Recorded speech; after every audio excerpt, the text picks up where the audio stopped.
Dear students, in the previous lecture, I have promised in the next one lecture I have to start from a new issue, and that is how to prepare ancient and the medieval history.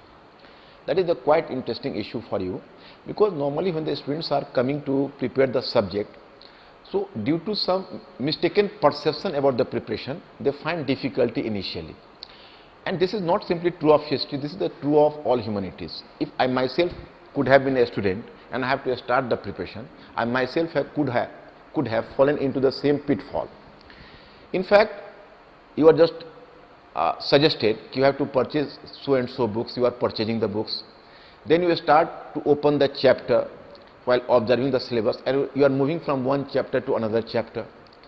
And gradually you come to fail after 2 and 3 months, possibly you have acquired nothing. Rather, within the 3 months, whatever you have collected, they have simply vanished, and now nothing is preserved in your stock. That is a very common phenomena before the students. So here it is here, I am just suggesting you to come out from this sort of pitfall. How was it possible, and how is it possible? Actually, there is certain formula. I myself was into my student life, and I was working and preparing for civil services. Even I have been remained to be a student of history in university days as well. So there also the same problem, and this was a common phenomena in university days also and in preparation of UPSC both. So then I myself devised some formula, and that is just like a bodhisattva for me, because you know there was a very foolproof method for the preparation of history. In fact, you have to internalize the mantra first, to prepare history is to underline the forces of changes in political field, in economic field, in social field, in cultural field. Means you are not doing some sort of, you can say, rote learning, or you are not collecting simply informations, and you are not simply, you can say, collecting the different sorts of books, etc. Rather, you are just trying to underline the changes from one chapter to another chapter. So this is the true preparation of history. Here I am giving the suggestion, if you have to prepare the history, so you are recommended 3 different stages.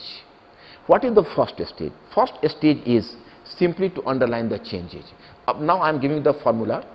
You can very well divide the ancient history and medieval history in different segments. For example, you can take the first segment. First segment is what? That is prehistory and proto-history.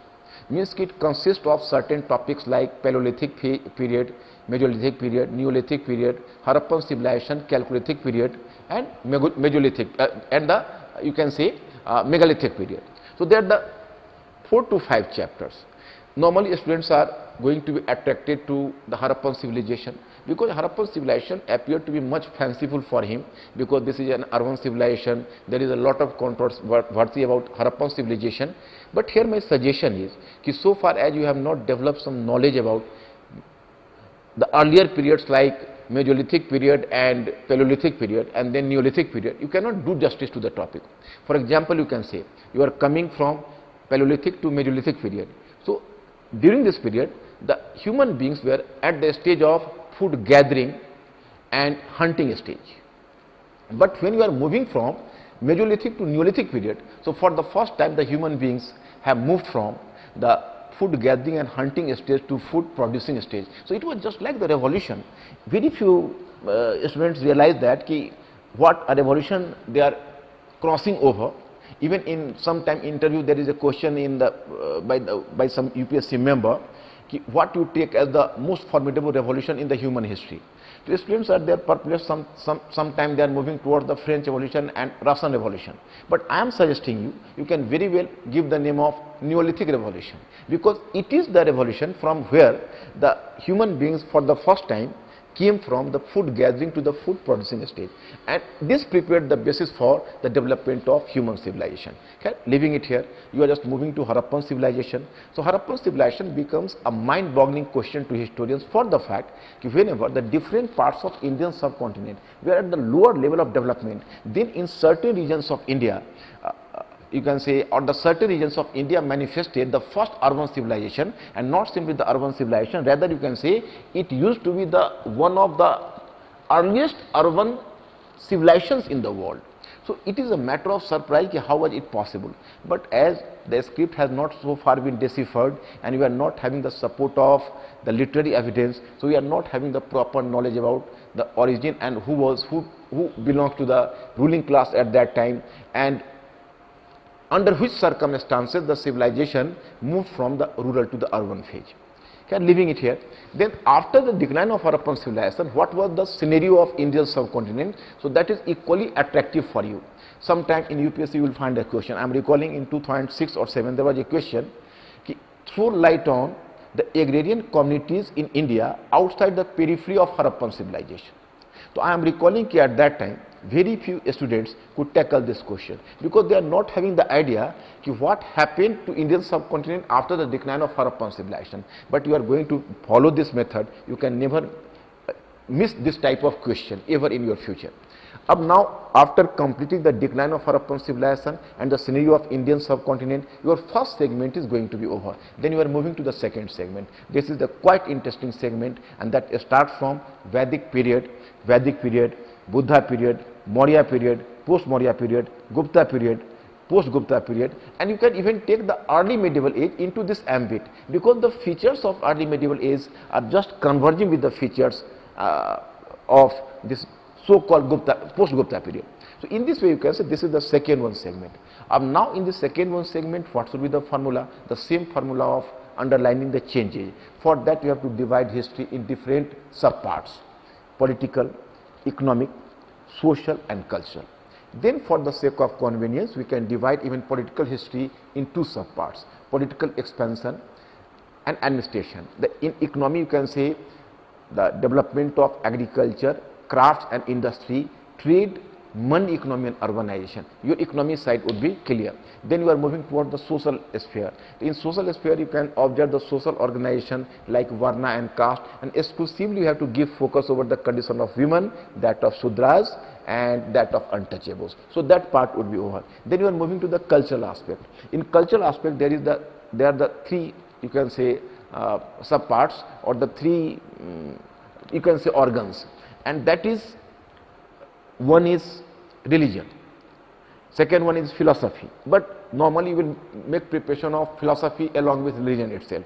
Then the third part is art and architecture. But my students, either you are going through this part, art and architecture, either in a Harappan civilization, and then you have to wait longer for the arrival of Maurya period, because the history of art will start from there. So up to Buddha period you have to simply cover two areas of the culture, and that is religion and philosophy.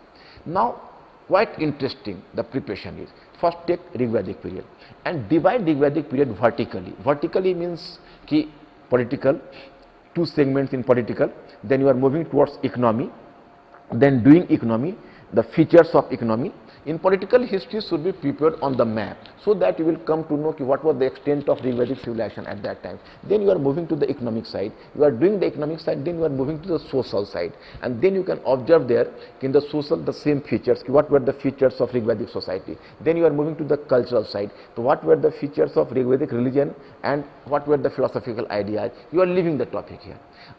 Once you have finished the Rigvedic period, so you have been carefree now, because you are moving to the later Vedic period, so simply you are supposed to underline the changes. For example, in political expansion, you will take the map and you have already observed what was the extent of Rigvedic civilization, so you can very well move smoothly towards the extent of later Vedic civilization. So the whole extent would be clear in your mind, means you will not recall later Vedic period independently, but along with Rigvedic period. So the task has been over now. Now we are moving to the administration. So suppose in Rigvedic period you have underlined the 6 important features of administration. So in the later Vedic period you have to simply take notice of change. What change took place in the feature number 1st, feature number 2nd, feature number 3rd, feature number 4th. So that is over. Then you are moving in society in the same manner. What was the change in the feature number 1, 2, 3, 4. Likewise in the religion, in the Rigvedic period, what was the nature of religion, what were the features of religion, and up to later Vedic period, what changes were manifested at that time. Then what evolution we find in philosophical ideas, that is equally interesting, and then that part is over. Just taking this formula and you can say evolving this formula employing this formula, you can move from one chapter to another chapter gradually, and you will never find any sorts of difficulty. From Vedic period to Buddha age, from Buddha age to Maurya age, from Maurya period to post-Maurya period, from post-Maurya to Gupta and post-Gupta and up to early medieval age. You have simply observed the changes. Have you realized what a work you have done?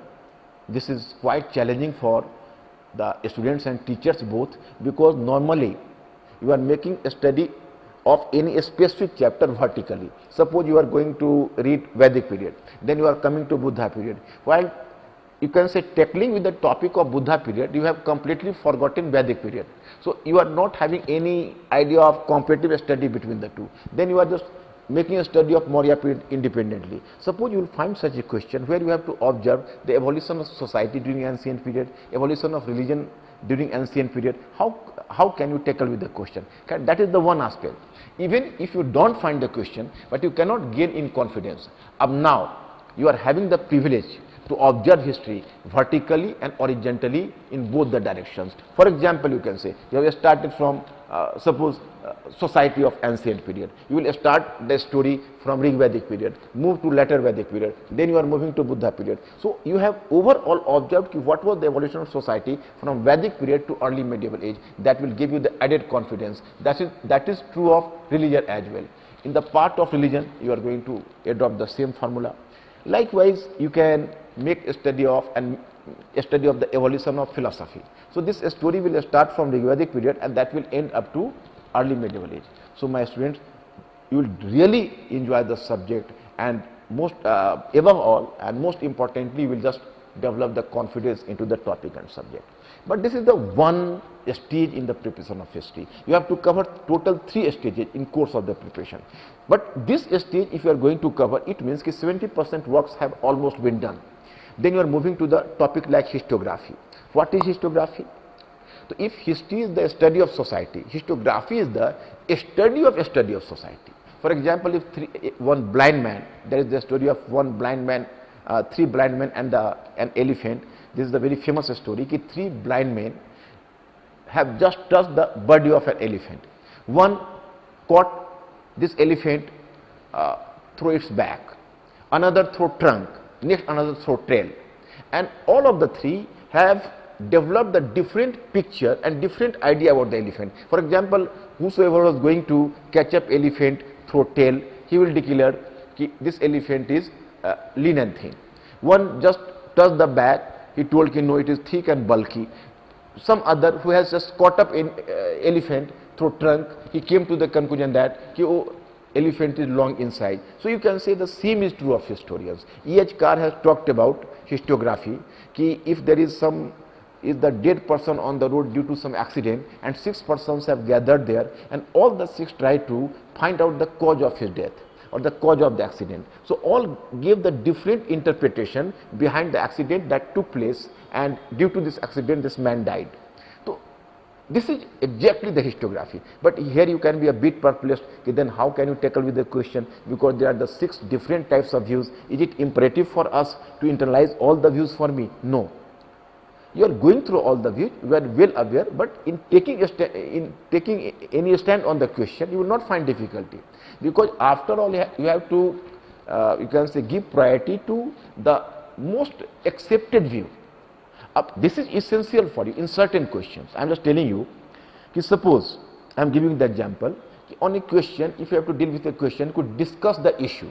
How can you make a discussion without having the ideas of at least 3 to 4 views? Means on a topic, if you are not having the collection of different views, so this is very difficult for you to answer the question. And that is true of all humanities. This is the history, after all, a very easy subject, you can say.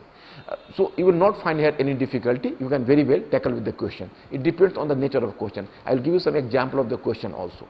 Then you will just deal with historiography. For example, in ancient history, every chapter is associated with some historiographical question. For example, in Vedic period. So in the Vedic period, there is the important issue from where the Aryans came. That is the trivial issue.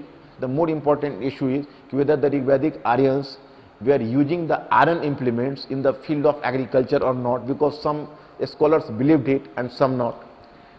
Likewise, in Buddha period, the most important historiographical issue is what was the role of iron implements in the second urbanization during Buddha period.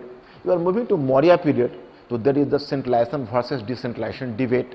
From Maurya period you are moving to post Maurya period. There is a big debate on the issue of dark age, whether post Maurya period should be characterized as the dark age in ancient history.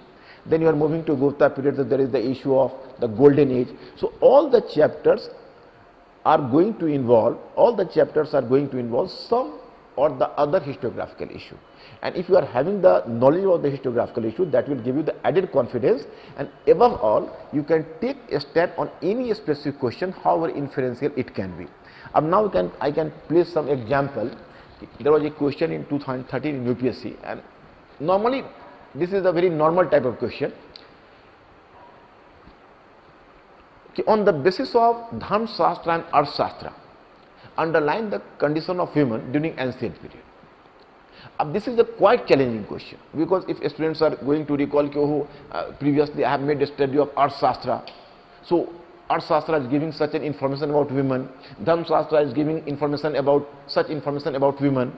So you just try to answer such a challenging question, an important question, purely on the basis of the collection of facts or some facts. That is not practically possible.